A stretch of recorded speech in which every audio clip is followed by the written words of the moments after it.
After years of build-up, the wait is almost over. This Saturday, Ireland take on the reigning world champion South Africa in Paris, and what a game it promises to be.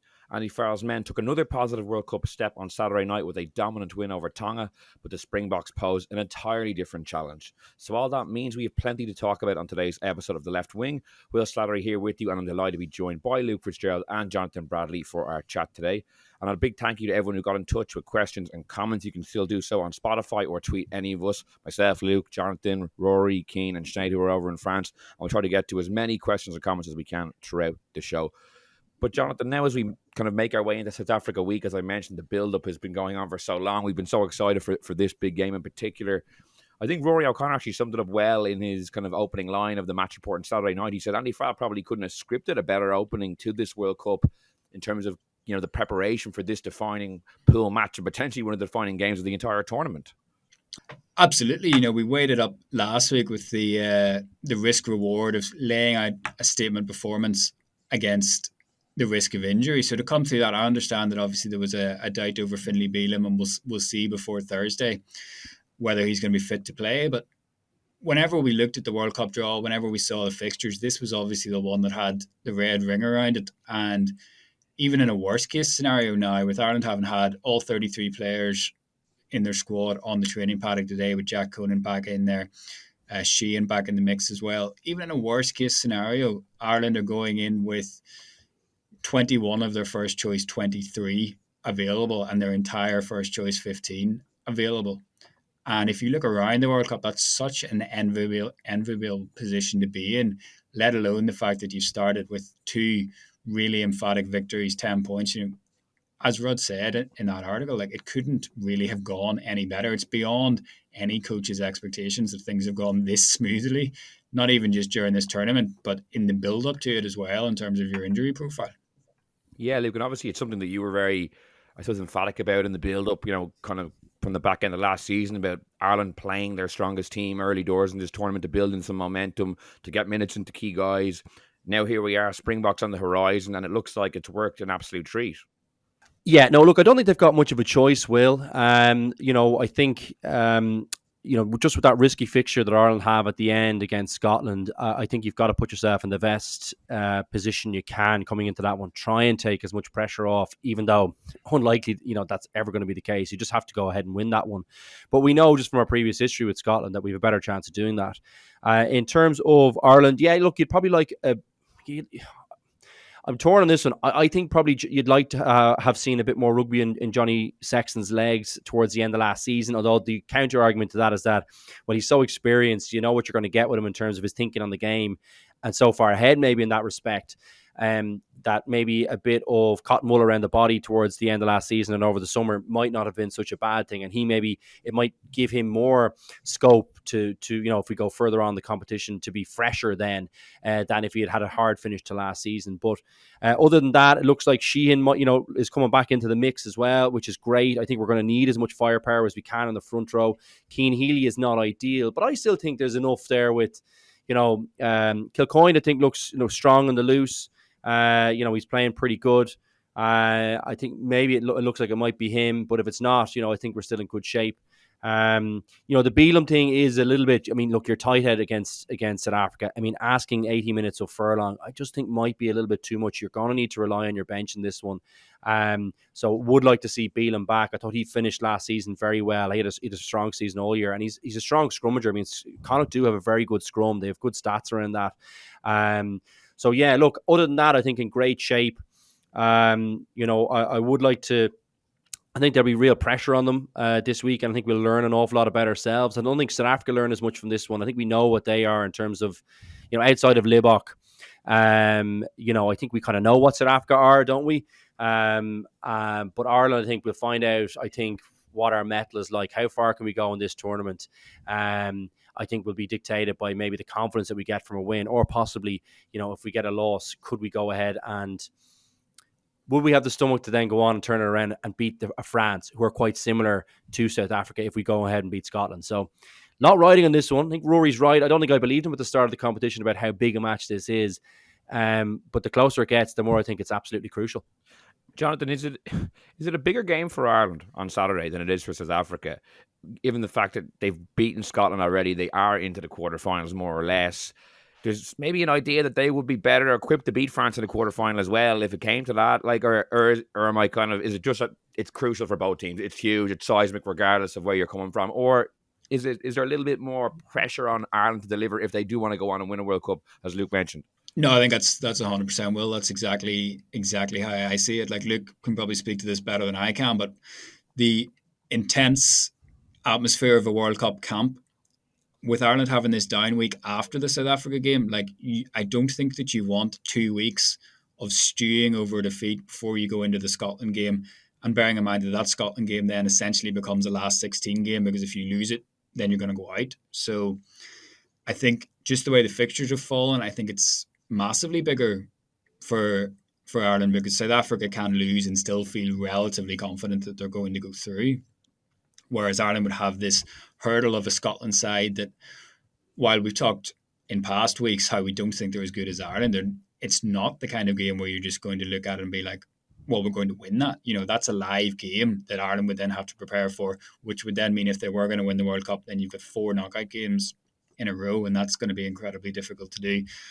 And I take your point as well about the notion that South Africa are probably better equipped to take on France in Paris for that particular challenge than I think Ireland would be. I think you would see South Africa would probably have better odds against France than I think Ireland would.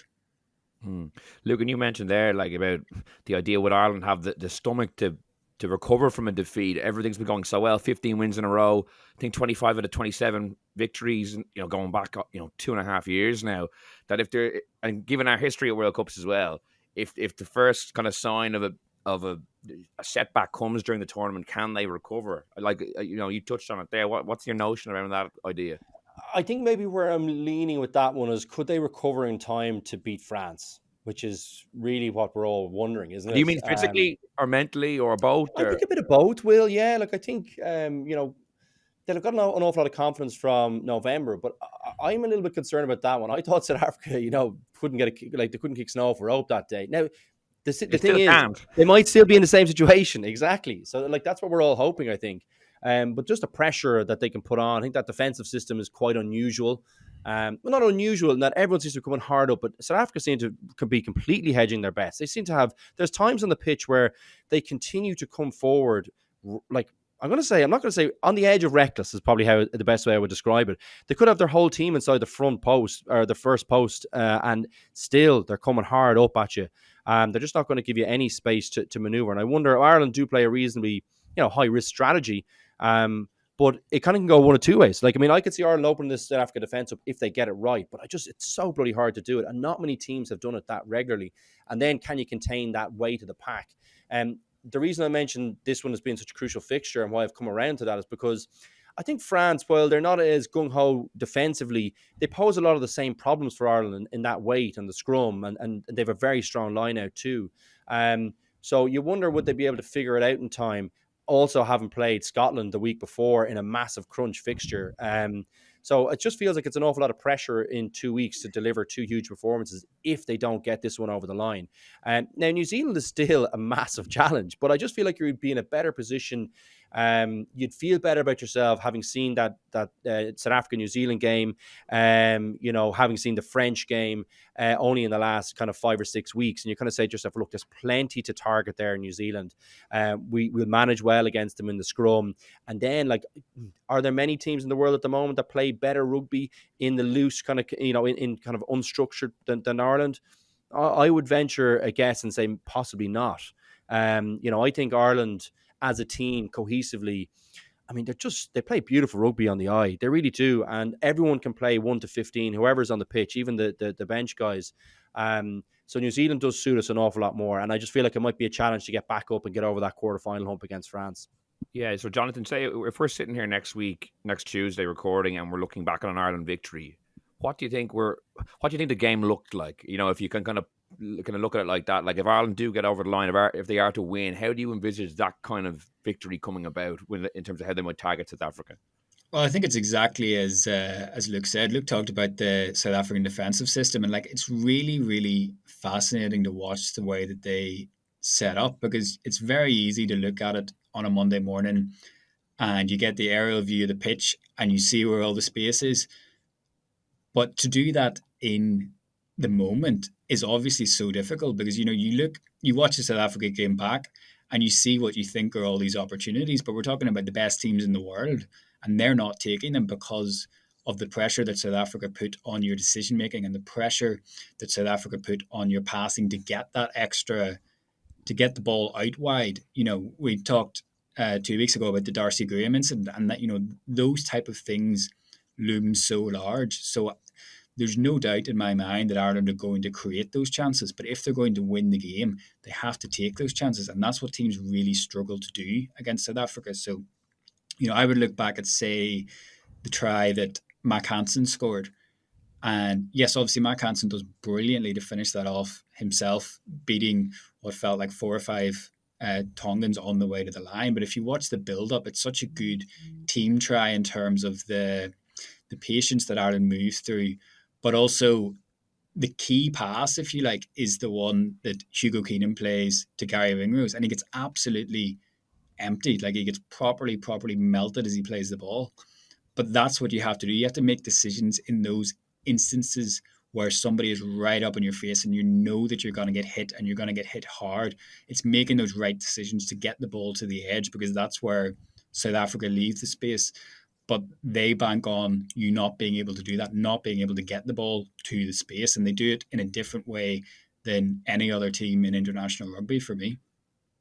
Yeah, I think it's a really good point you make about the pressure it puts on a team's passing, because that's one of my vivid memories of that November game, is that there was a couple of opportunities, in particular in the first half, but Ireland couldn't hit their men in stride, whereas usually they're really good at doing that. The ball was bouncing up in front of players. They were having the wingers would step back and check and grab the ball, which if it's kind of a little better on point there might have been a bit more opportunity outright. Luke, what do you have your perspective on what Jonathan was saying there in terms of the blitz defence and the challenge it will pose to Ireland?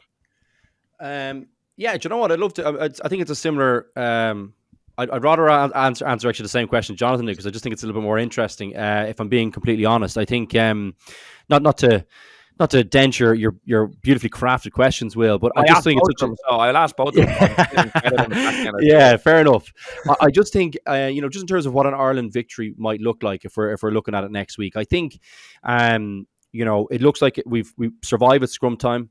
I think we end up with I think a lot of people look at France and say ball and play time is the key for Ireland. I think it's going to be a challenge against South Africa just with the way they defend. So what I think it looks like is survival at scrum, really, really strong line-out performance. And I actually think it might require a little bit of bravery and just craft around the line-out, because I think you do have to play a few full man lineouts.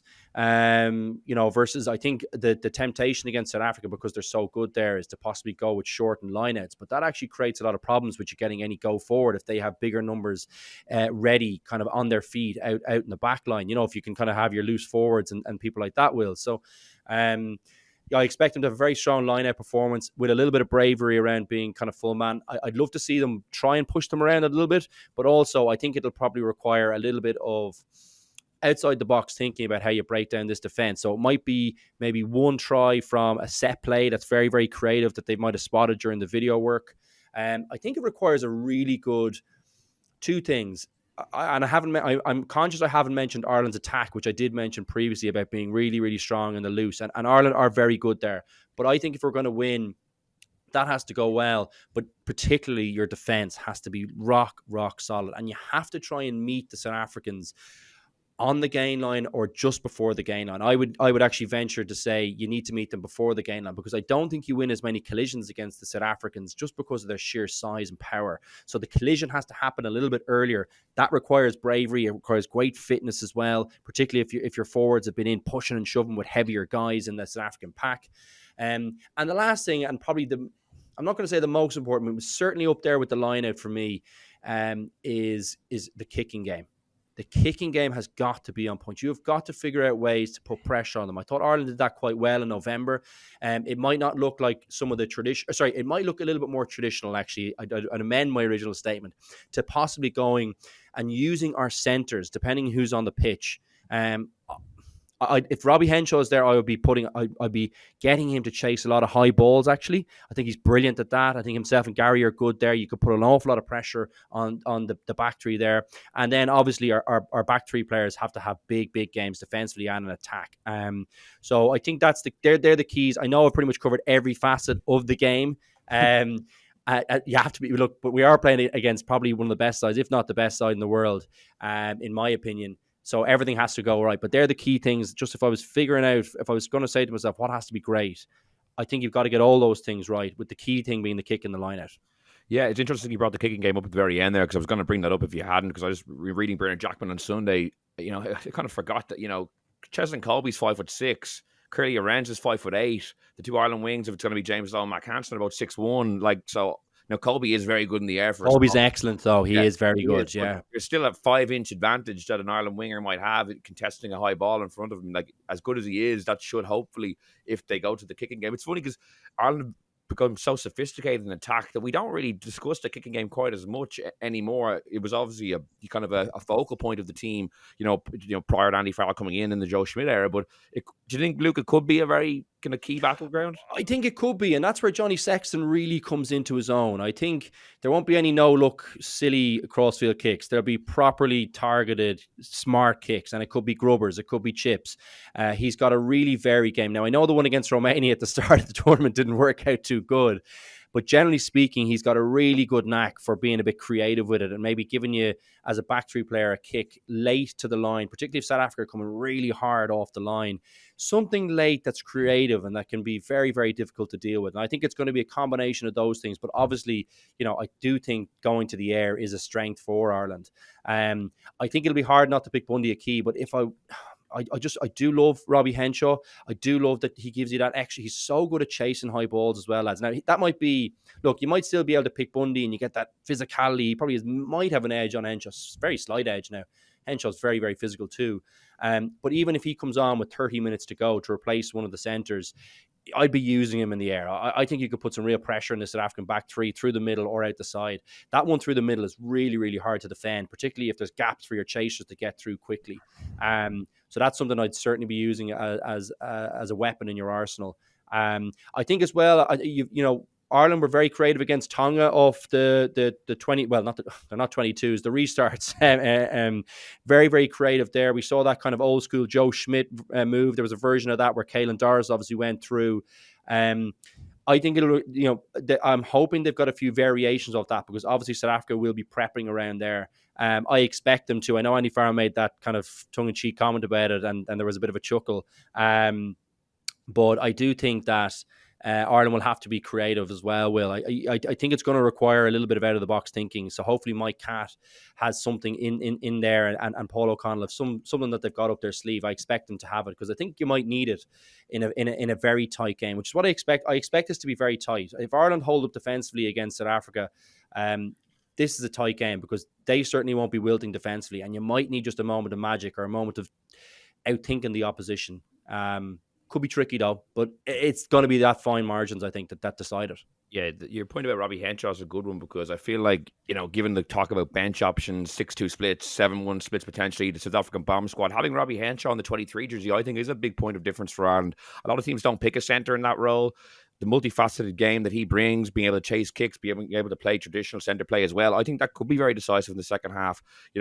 Being able to replace a quality centre with someone of Robbie Henshaw's world-class ability, I think potentially could be a very good thing in the second half when the game's in the melting pot. Jonathan, to turn my original question on the other side, if we're sitting here next Tuesday and Ireland have been beaten, how do you feel that game plays out? What are the areas that we might be looking back on thinking, oh, that was key, and South Africa got on top of us there? Definitely the start. I think South Africa are unrivaled as a front runner. So I think the start's massively important. If South Africa get ahead, they can really, really strangle the life out of a game. We saw that against Scotland once they got the upper hand there. Slowing Ireland's ball down at the breakdown, that goes pretty much for everybody, not just South Africa, but it's something that South Africa are obviously very good at. Like Jamison Gibson-Park really thrives off that quick ball and setting the attack in motion quickly. Like, it's a huge part of why we've seen Jamison Gibson-Park become so important to this Irish side at a time, whenever he came into the team, it was somewhat out of left field in terms of selection. That he would be starting when at that time it was still a doubt whether he was actually starting for Leinster. So I think that breakdown piece is key. Making a mess of the Irish lineout, like we saw how important again that was as a launch in terms of the tries against Tonga. And as much as Kelleher came in and did really, really well, it's the best we've seen an Irish lineout look certainly this summer, but really going back to sort of the middle of the Six Nations.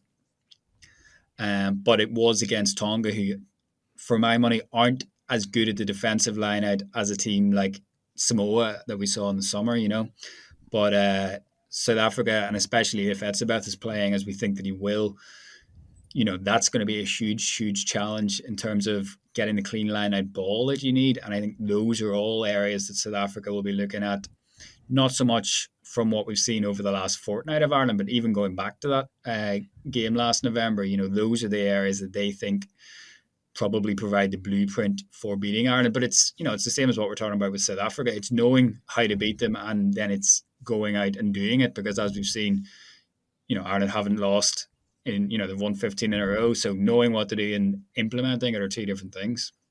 Yeah, anything else, Luke? Any other areas in addition to what Jonathan brought up there that you think, if we're coming back after a loss next Tuesday, we'll be looking back on as decisive?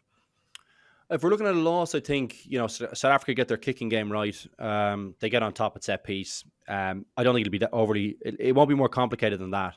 The one thing is to go back to South Africa that they really have to watch. I think they're disciplined. If Ireland might be concerned with, it's a Leinster thing, an Ireland thing as well. I wonder about the pace of play sometimes. Will you hear me talking about this a lot? I sometimes think that Ireland play at kind of a frantic pace all the time. I do wonder sometimes against the South Africa team, if you're not better off holding the ball for a little bit against them, even if you're going backwards. I think they have a temptation to possibly overcommit and they're kind of they're so physical at times that you can kind of leak mistakes out of them and pressure that way as well. So that is something that I would like to see Ireland maybe hang on to the ball a little bit longer. I know there's a lot of new thinking out about the game, about going beyond a certain amount of phases against certain teams. Bernard Jackman actually had some very interesting, insight into that. Particularly against I think he was talking about New Zealand at the time, actually, about France and Ireland and how they kind of approach New Zealand. But similarly, I think the same kind of thing applies sometimes in a different way to South Africa, where I think they have a temptation they want to try and win it off the first collision every single time, or they might get a dominant hit. And the temptation is sometimes to overcommit and to be a little bit sloppy. They can also have some high hits as well. So I think if you have the ball, I think that's a good thing against South Africa. So from a loss perspective, I think if we don't get much ball, if they have a lot of possession against us, I think that's not a good thing. But if we have it, I think it could be a very positive. So that is something that is an obvious thing to say, but maybe for reasons that maybe people haven't considered, is that I think you can bleed penalties out of South Africa. I do think that they can be sloppy there sometimes. And I think Ireland, generally speaking, have been very, very good discipline-wise, bar obviously the Peter O'Mahony, yellow card. So I think that's an area that both teams will be watching quite closely. I think that's the discipline side, and I think the possession is kind of a key part of that. So that's another area that I'll be watching closely. Obviously, possession linked very closely with territory a lot of the time as well. I think that's through the penalties. So the two, and those things are very, very important for both sides in the weekend. And whoever kind of can control that, even if they're not going forward all the time, I think does win the game. It's a really crucial aspect in this one for both teams. Jonathan, what do you make of the physical battle generally? Like, there has been an accusation leveled at Ireland and to a degree Leinster, who make up the bulk of the national team, that when it's the top end physicality of La Rochelle, as we saw in 2 Championship Cup finals in a row, and before that Saracens, that the Irish team and the players who were represented there from Leinster have struggled in that regard. Like, there's no bigger physical challenge in South Africa. Are we overlooking the fact that in somewhat similar instances in the relatively recent past, Irish teams have struggled with that physicality? I think in a way, yes, but sometimes it can also be instructive to look at how other teams or other rugby playing nations, if you like, rather than teams, view Ireland. So, if you go through the Scottish media as an example, like, the concern in Scotland is that the pool draw did not suit Scotland because of playing two teams as physical as Ireland and Ireland and South Africa. So while we traditionally don't view ourselves as a physical team, a lot of the other countries would argue that Ireland may be a notch below France and South Africa, but are still one of the most physical teams in the world. And I know there's an awful lot of a lot goes back to, you know, those La Rochelle games and even the Saracens game before that in Leinster, because it is such a bulk group from Leinster. But you also have to acknowledge that, you know, you're bringing in the likes of Peter O'Mahony, you're bringing in the likes of an Ian Henderson, you're bringing in the likes of a Bundyaki, you know, guys of those physical profile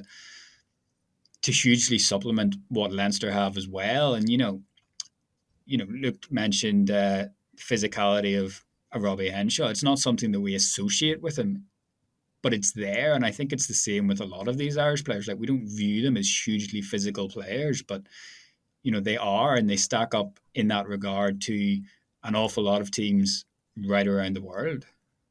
Yeah, what's your view on that, Luke? Because I've never personally bought into that narrative wholesale that it's like Irish teams can't deal with the top end physicality. I look back at some of those defeats, and of course it's difficult to deal with the biggest rugby players in the world, but I don't necessarily say that's the reason these matches were lost at the end of the day. I'm not sure what your perspective is on that ahead of such a formidable physical challenge.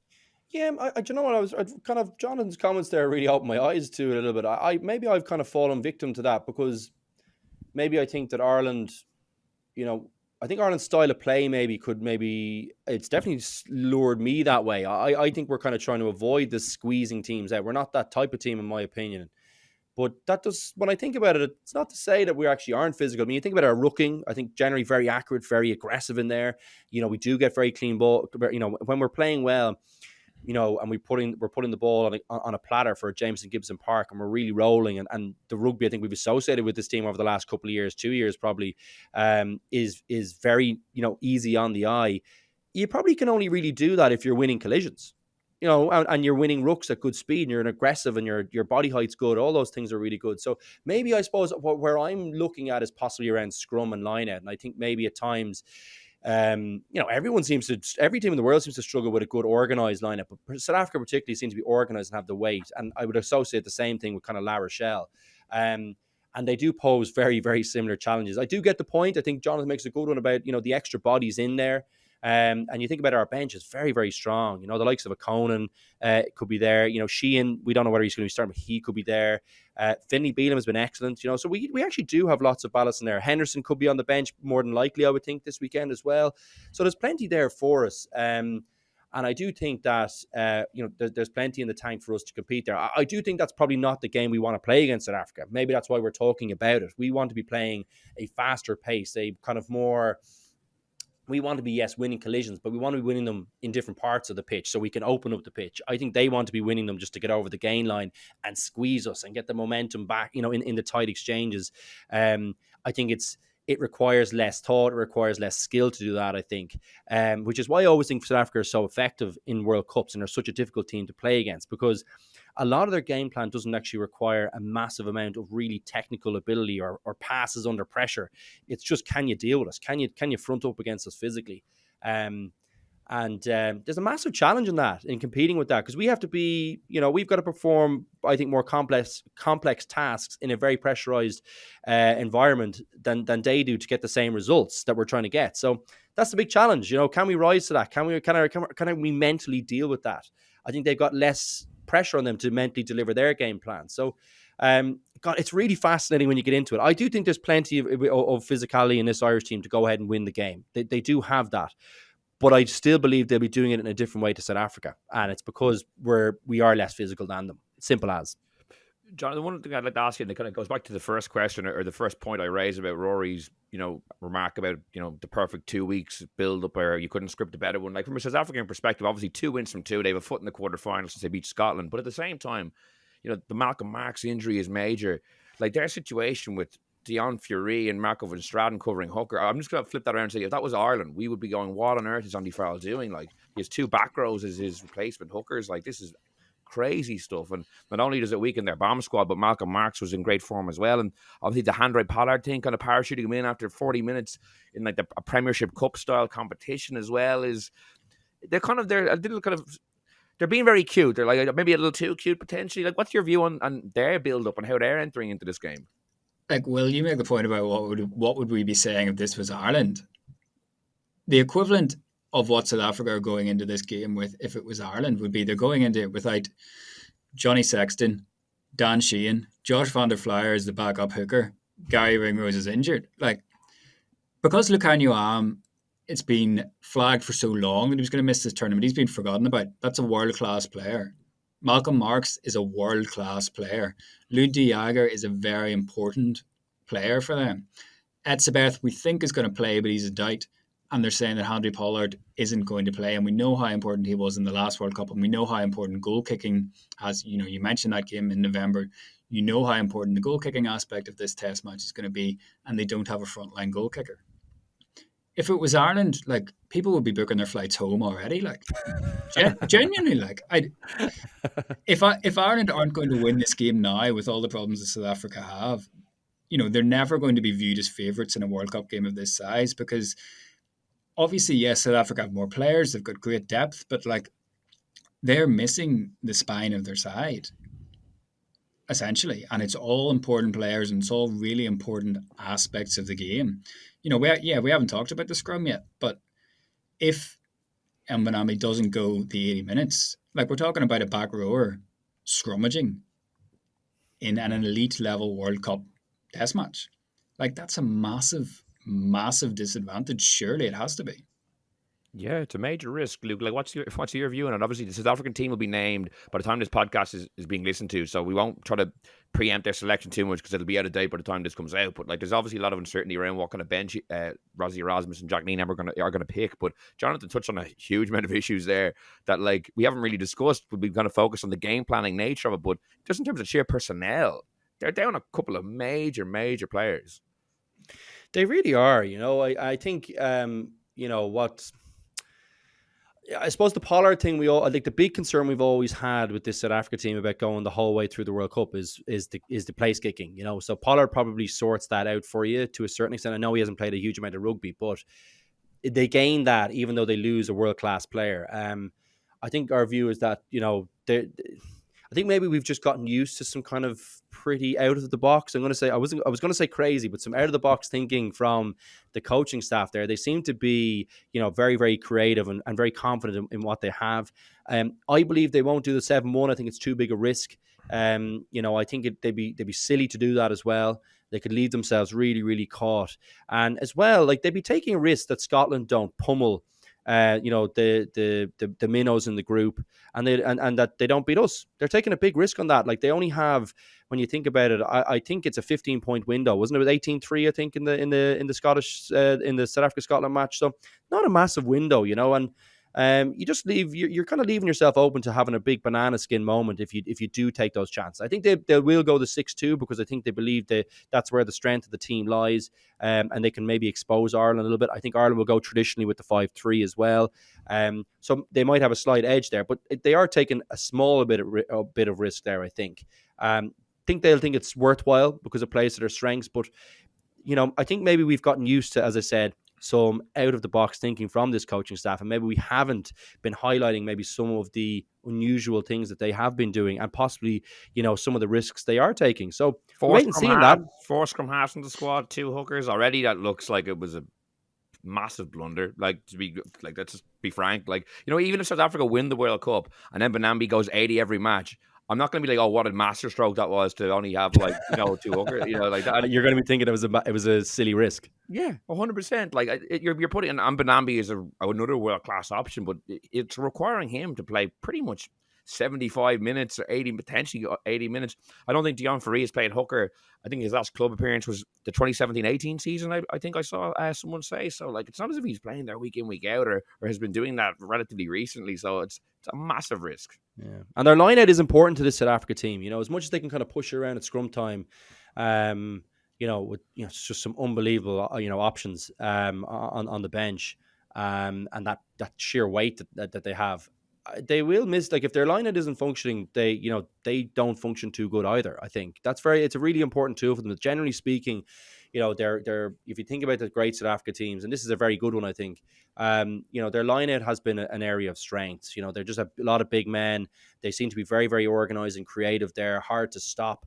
I don't know who we were listening to. It might have been Jerry Flannery, or it might have even been Bernard Jackman. Bernard Jackman's getting quoted left, right, and centre in this thing.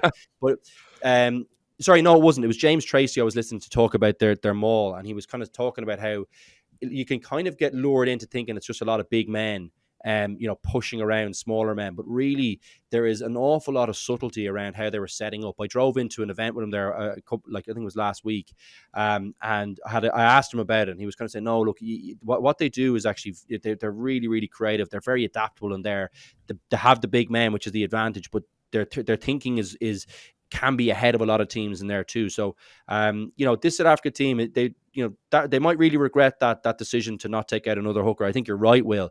And it seems like a silly risk at this stage, particularly with Marks having gone down. But I think the goal kicking might still slightly outweigh that, even if you're taking a risk about Manambi doing the full 80 every week. Yeah, I wouldn't be surprised if there was another injury in a different area of the team, and then another hooker might end up coming out, but replacing someone else. Jonathan, is there anything kind of we haven't touched on? Anything, I don't know, at a left field that could be significant? Like for me, I actually think the kind of the Irish crowd in Paris this Saturday, I think could be a huge advantage for Ireland. I just noticed so many people have been targeting this game for years. They're going over.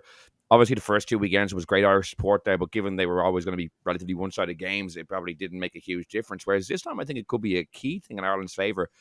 Between that or anything else that's kind of caught your eye, anything a bit off the beaten track, do you think that could be potentially significant on Saturday? Yeah, I do think that element is going to be big for Ireland, because you can sort of glaze over a wee bit when the players start talking about the crowd, because it feels almost like a platitude. But I think at a World Cup, and you saw Johnny Sexton talking about it in Nantes after that Tonga game, of just how important that is, and making it feel like a home game. That's huge. There's lots of Irish fans traveling over. A 9:00 kickoff local time, so everybody's going to be in good voice by the time that game kicks off. And I think that is a big element. And I suppose the other thing that we haven't really touched on is, we talk an awful lot about in Six Nations weeks, we get very, very caught up in the mind games, as it were, when it was Eddie Jones with England, or whether it be Warren Gatland with Wales. But I think the Rassie Erasmus element to this is fascinating, or if you like, the South African influence on Irish rugby over the last 10 years is like a fascinating element of this. Snyman, Munster player, Jean Klein, Munster player, Jacques Nienaber, worked in Munster, going to Leinster. Rassie Erasmus worked in Munster. Dwayne Vermeulen has spent the last 2 years in Ulster. Stephen Kitchoff, not there yet, but going to Ulster. There's an awful lot of IP, I suppose, that South Africa have had insight into, Irish rugby IP that South Africa have had an insight into over the last number of years. And I think that's a really interesting element of this game too. It really is, Luke. It's a funny one. You'd almost forget that Nienaber is off to Leinster after this World Cup. You see him sitting beside the traffic lights. You see him being involved in these left field barmy coaching decisions. I'm interested to see what he's going to be bringing to the RDS now after seeing some of the decisions they made over the last couple of weeks. Yeah, just another unbelievably interesting point of view from Jonathan. You must do this for a job, Jonathan, do you? I think that is interesting. But I suppose that probably goes two ways, doesn't it? In that, the guys will have a pretty good idea about what Rassie will be saying about Ireland. Obviously, he's given up he's given up the goose a little bit in terms of his view on Ireland and what he thinks about us. So I'm sure that might get some airtime at some point during the week about us possibly not having enough ticker to go the distance when the going gets tough. I believe this Irish team is different than that, and I say he'd be silly to think it isn't. That's a two-way street, I suppose, isn't it? And I think lots of the guys will. It's probably an added thing to it, and that both, a lot of guys on the pitch there will probably want to prove something. I think that will certainly be an interesting subplot to what's going on the pitch. In terms of anything else, I think that I know I mentioned earlier on, but the discipline thing, I could see there being a yellow or red card in this one. I think both sides are really targeting this physically.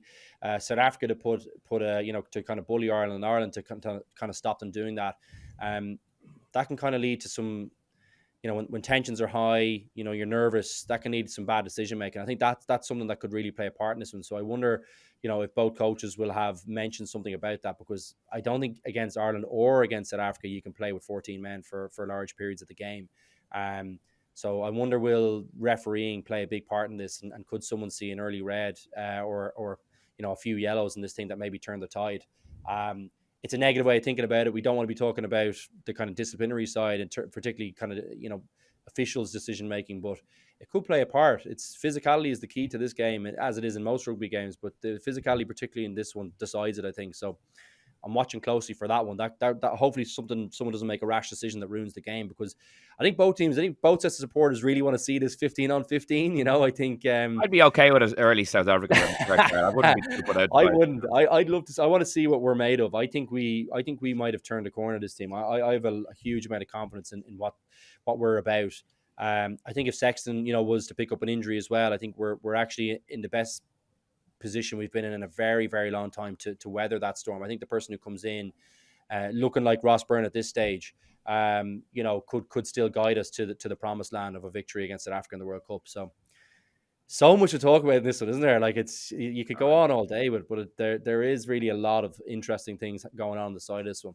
Yeah, Jonathan, the discipline point is key, because the 27 match period I referred to 25 wins, 2 defeats. I think Ireland's red card came Bundyaki against England was like the third match of that run. So you're talking 24 matches with no red cards, which has been a key part of it. Like, Ireland are probably one of the best disciplined teams when it comes to not picking up those high shots that we've seen England be undone by, multiple times over the last short period of time, and other teams as well. Like, that, can't underestimate how important it is just having your full complement for as much as a game as possible. Even the yellow cards, like, the notion that Peter O'Mahony's yellow card, which it was funny just how raging he looked by that yellow card. Like, it looked like the world had fallen away from him when he got that yellow card. Like, for that to be the first yellow card that Ireland have got since Andy Porter in New Zealand, that's absolutely incredible. Like, that's a really underplayed element of Ireland's success in their rise to the number one ranking in the world. Like, it's so difficult to do that in international rugby, and I think we don't want discipline to be a huge part of it, but we've seen in an awful lot of games coming into this tournament, we've seen in games at this tournament, where even if it's not cards, like the penalty count could be a massive part of this game as well. Yeah, Luke, it's a funny one, because when Joe Schmidt departed, people were maybe slightly concerned that his focus on discipline, his focus on the breakdown, they could be two parts of the good stuff of the Schmidt era that we wanted to keep that might fall by the wayside. But as you referred to earlier, Ireland's ruck speed when they're in their full flow is really, really impressive. Jonathan touched on there, the discipline piece. There are things that Andy Farrell has been able to keep as bedrocks, while also adding in this whole huge wave of other kind of little intricacies into the game plan. Yeah, look, I suppose it was stupid to not take, some of the... I mean, Joe Schmidt was so far ahead, and a lot of his thinking about how you number up at rucks and how you break down, your technique and how you practice those things. I mean, I'd never seen anyone go into that kind of detail. And it wasn't... He always kind of kept it simple as well for everyone, so everyone could really deliver on the stuff. So he was a brilliant communicator and a brilliant thinker on the game. So it would have been crazy to just shed all that good work. And I think Ireland... I actually watched a great clip of Andy Farrell yesterday in a big punch-up. Pretty impressive stuff. But he obviously hasn't instilled that in his own team. Or certainly, they're very, very much more controlled in terms of the aggression that they have. If you look at all the coaching staff there, I think they'd all be heavily influenced by Schmidt as well. So I'm not surprised that thinking, which makes sense to me, has remained within the group. I do think, to follow on from that, I don't think Ireland can get a yellow card against South Africa. I think if we get a yellow card, we might lose the game, unless it's in the last 2 or 3 minutes. Put it that way. I think they're the worst team to play against with 14 men. They're just a nightmare. Ireland are very capable of being very disciplined, keeping the penalty count to 10, 11, 12. You're hoping it's under 10 nearly guarantees you a win these days. Weirdly enough, it's a weird stat, isn't it? Yeah, got to have 14 or 15 on the pitch for the whole game, I think. And if they keep the penalty count and they can hang on to possession, I think South Africa go over the 10 penalties easy, actually. I think they will. If you look at their disciplinary record over the last, I think it's 10 games. I saw an interesting stat on it. Actually not very good. A lot of yellow cards and things like that, a lot of penalties. So that could be the differentiator in this game, even though it's not something we all want to be talking about. It's not the glitzy glamour stuff, but it's the nuts and bolts of what makes a really good team, is that discipline. So I think we'll all be watching that one close, and hopefully it won't be a talking point after the game for us, at least, anyway.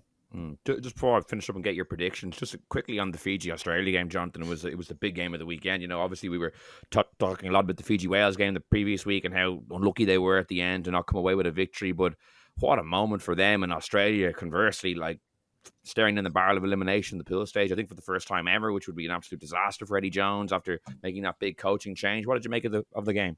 I really enjoyed it. I thought it was incredible. Like, you know, in the preview that we did 2 weeks ago, I got quite bullish about Fiji and tipped them to make a semi-final. But I think the injury to Mons, I think like you can make the argument that, you know, yes, like obviously France missed Ntamack, but I think you can make the argument that was the most, or looked like it was going to be the most impactful injury because there just didn't look to be the same type of player in that Fiji squad. So once that happened, like you really worried about their game management and you really worried about their goal kicking. But those were two things that were not an issue whatsoever in that Australia game. Like they controlled it really, really well. It wasn't what we would view as a typically Fijian performance of throwing the ball around and having all these line breaks. Like that didn't happen. They just managed the game. They controlled it from start to finish.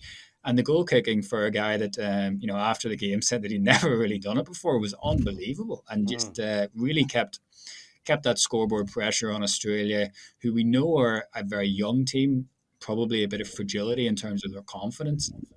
And they just sort of really until that last quarter where they realised it was pretty much do or die, they almost seemed to go into themselves a wee bit just because of that.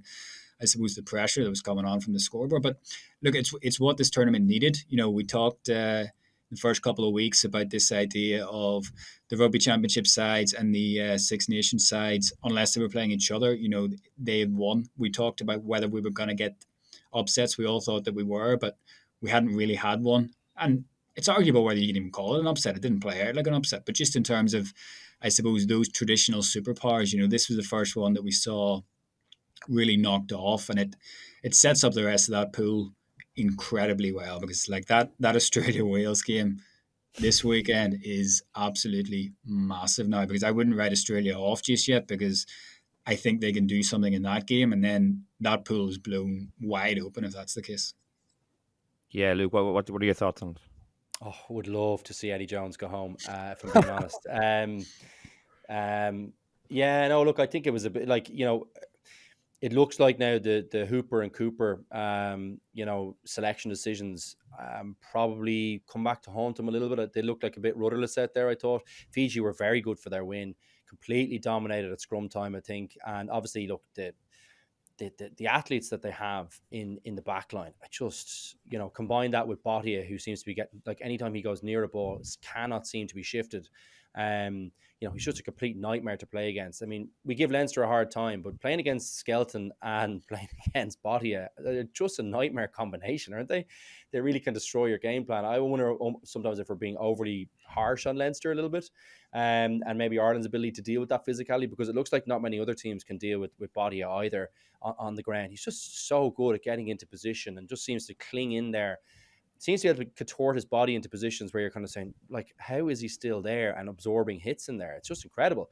And what that does is it gives you a little bit of turnover ball here and there. It gives you a penalty that keeps the lifeline there. And then all you need is a few little defensive errors and Fiji will just shred you just with the athletes they have and the physicality. So really pleasing. That group now, again, as you said, absolutely intriguing to see, you know, who comes out of it. You know, I wouldn't mind saying goodbye to Gatland either, but probably a little bit more affection for him. You know, I would love to see Fiji go through. I think they deserve it. I think, you know, you think it'd be really good for World Rugby. I think if you look at the match against England as well, they were good for that win as well. So to my mind, they are where they deserve to be. I think they were very unfortunate against Wales with that drop pass at the end. Probably should never have got into that position anyway, but it was compounded by some really awful refereeing. So I think, you know, at this point in that stage, they look like the team that deserved to go through, and it would be so good to see them go through, wouldn't it? I mean, what a match it was. I mean, they won kind of comfortably in the end, I think. I know there was a little bit of an Australian fight back, but not much. It was pretty impressive. They look good for the win. Yeah, and they, as Jonathan said, they have a huge chance of getting to a semi-final now. Just looking at that side of the draw, like the potential quarterfinal matchup against England, what a clash of styles that would be, given how England, to be fair, 2 wins from 2, but we're not even going to talk about that. I will save that for another show because we're going to keep it happy. Let's keep it positive. Keep it happy as well. I don't want England infecting our bumper preview this week. So I finish up with predictions then. I'm quite confident. I'm backing an Ireland win this week. I think we've touched on a lot of things that could go right for Ireland and some of the areas that might trip them up. But I just think the group look to be in a very good place, looking very sharp. Johnny Sexton's hit the ground running. All the key guys look to be in great form. Dan Sheehan back on the bench, maybe Jack Conan as well. When South Africa's bench looks potentially slightly weaker than we're accustomed to, I think all that plays into an Ireland victory. Jonathan, what about you? Yeah, agree 100%. I think Ireland by somewhere in the region of 5. And Luke, give you the last word. Are we going for a clean sweep? Yeah, I think so. Yeah, I think it's tighter than 5. I can't see it being more, but yeah, no, I think Ireland win it. I just think group's in a good place. I think they look pretty fresh. I think key guys back is very, very important. And the bench could be a difference. Yeah, I agree. And I think the discipline might be the difference as well. So, yeah, I agree. 3 for 3. What a great note to finish. And hopefully this time next week we'll be sitting and having recorded. That doesn't mean anything, Will. Don't be jinxing there. That's a great note to finish. Don't jinx us, for God's sake. I'm very bullish. In my mind, I'm already on to Scotland. I've already moved on to Scotland. But no, hopefully this time next week we'll be discussing an Ireland victory. In the meantime, there'll be plenty more podcasts this week with Sinead, Rudd and Keane over in France. And you can subscribe to us on Apple Podcasts or Spotify or listen on independent.ie. So until next time, thanks for listening and goodbye.